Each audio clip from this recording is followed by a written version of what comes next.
Here's a story about a boy named Junior who was getting frustrated with his student aide at school. Junior had always been a bright kid, but sometimes his mind just worked a little differently.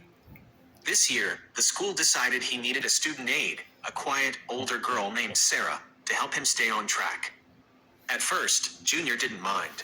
Sarah was polite and seemed helpful, especially with organizing his messy backpack. But as the weeks went on, a quiet frustration began to simmer inside him, growing more potent with each passing day. He felt like he was constantly under a microscope, unable to just be himself. The source of his annoyance was subtle but pervasive. Sarah would hover a little too closely during tests, even though she wasn't allowed to give answers. She'd offer to carry his books when he was perfectly capable, or whisper reminders about assignments he already remembered.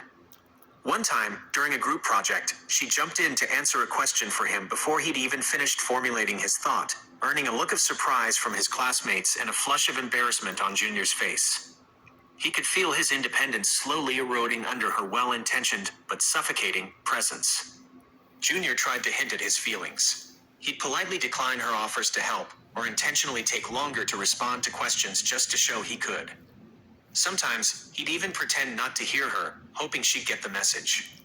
But Sarah, seemingly oblivious, just redoubled her efforts, often with a sympathetic smile that only deepened Junior's vexation.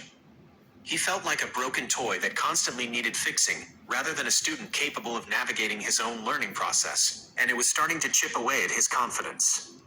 The breaking point came during art class. Junior, deep in concentration, was meticulously drawing a detailed spaceship. Sarah, leaning over his shoulder, gently suggested, "Maybe you should add more windows, Junior? It would look more realistic." Junior's pencil snapped. He looked up, his eyes burning with a mixture of hurt and exasperation.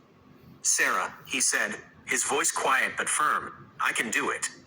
I need to do it my way." The words hung in the air, finally giving voice to the silent frustration that had been building for months.